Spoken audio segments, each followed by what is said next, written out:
So the 2026 World Robot Games are about to begin from 22nd of August, which is something that I've been telling my subscribers for the longest time now. Now the event is here and already preparations have begun in China, and I want you to be the first to see them as well, how preparations for this event are going on. And it looks like this is going to be the most massive robot games than what we saw last year, because already you're seeing so many robots marching and doing preparation for this event. And what will be the opening event or the opening day, they want to showcase how China has progressed so far when it comes to robotics. But unlike last year, where most of the events were only being competed by one robot, which was Unitree, it was like Unitree against other Unitree robots. There were just other few competitors, but Unitree was the robot which was winning the most events. Now this year it's gonna be a little bit different, because now we have a lot of other companies that are going in. Remember EngineAi, there's Honor, and when it comes to 100 meters, now there's Honor, there's this robot called Bolt from MirrorMe, and remember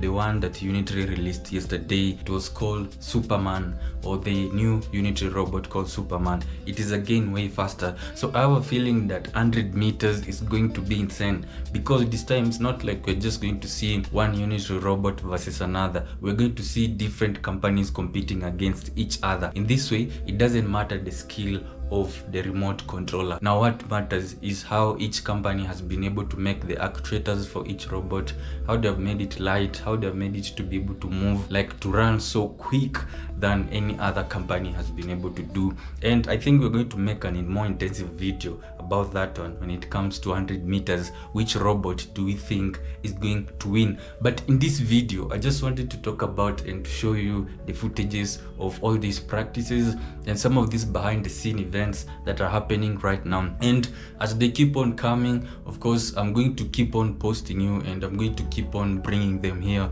so that you can be among the very first to be able to see what is going on so far. And once 22nd comes, of course, again, we will be on it to be able to show you how each event will be, or the footage that we'll be able to get our hands on. Last year there's a guy who was getting the footage from, was based that side. So this year I don't know how it's gonna work, because he's not really available anymore, but I think we will find a way.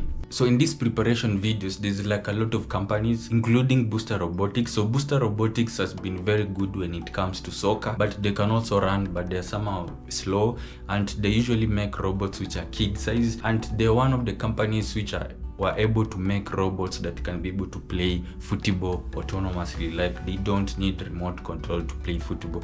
It's a little bit boring when you watch them playing football, but now when it comes to World Robotics Games, it's somehow different. In this event, they're going to participate in so many things or so many games. Usually they do running, and running will be 100 meters, 200 meters, and those fast races, and then or those short fast races, and then they will go and participate in other events like boxing. Then I think this year again we are going to have is it called tug of war, where robots are trying to pull each other. There's different types of events, about 15 of them, which are arranged or prepared for this event. Unlike last year, where when it came to boxing, we just saw Unitree versus Unitree robots boxing.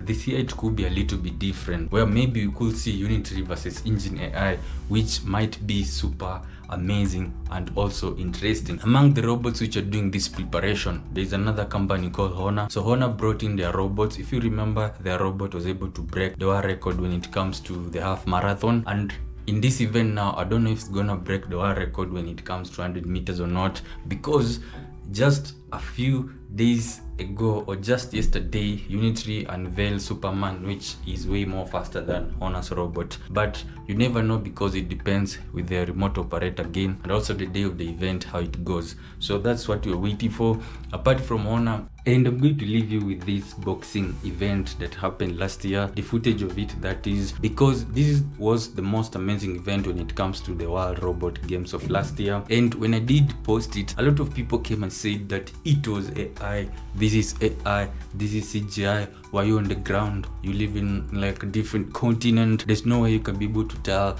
if this is real or not. So I know again this year we're going to have such sentiments. They're going to come from a lot of people, or a few people this time compared to last year, but basically I think China is very advanced when it comes to agility. They're so good in agility that their robots can be able to do these insane physical tasks.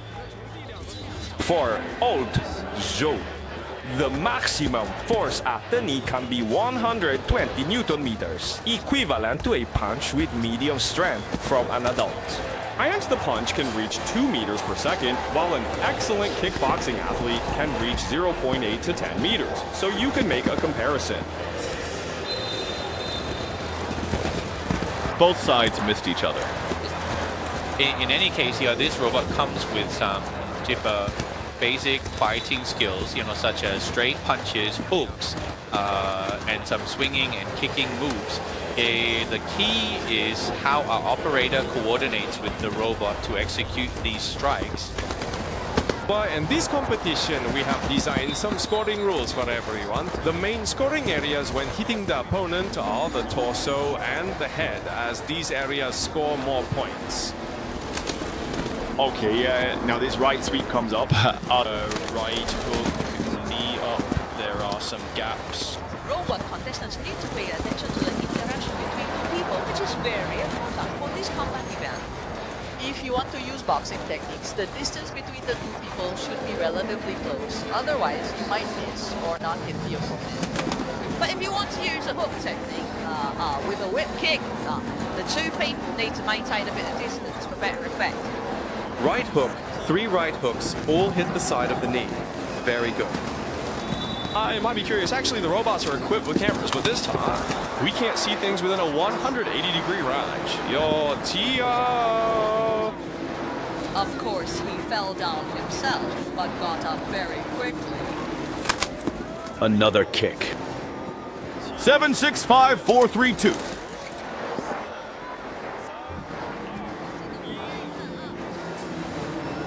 All right. Within 10 seconds, the machine returns. Also manage the scene, take a break, and then do some cooling down.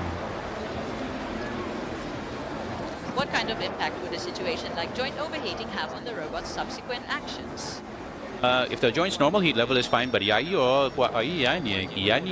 joint overheats, it might affect the overall performance of the joint's movement. The change in joint movement performance will affect the coordination of its original movement set. Okay, this is after the end of the first match. Let's take a look here. The robot we just saw after being hit and knocked down. So, just now, we saw the female contestant, currently at 26-4, leading the male contestant. Their starting stance is the same as our human competitors, using their right hand to protect the face and neck, while probing the opponent with a left jab, a straight punch. This is a combination of punches, a combination of left and right hooks. Oh, this is directly balancing forward, hoping that the close range can make more money. Okay, right hand, straight punch. Oh, this is a series of punches without a setup. The lad has not left. The two need to pay attention to this. We can always see in the match that sometimes the contestants miss each other. Mr. Chen, what is the reason for this? The core issue is still the operator's fault. They didn't adjust the direction properly. Our operator is also holding a remote control similar to a joystick. Yes, but that remote control is relatively more complex because our robot is indeed quite complex, with many degrees of freedom and many actions to control. So the requirements for the operator are very high, especially their reaction ability. Okay, now push him to the sideline position. Repeatedly using the forward punch. Okay, the direction is not right, not right. Both sides have now reached the boundary. Missed it. Quickly turn around. They are all behind the opponent. Oh, your foot kicked up. Give some encouragement. From the screen, you can see a few green small red dots flashing on the side of the robot. This is the location under the robot's arm.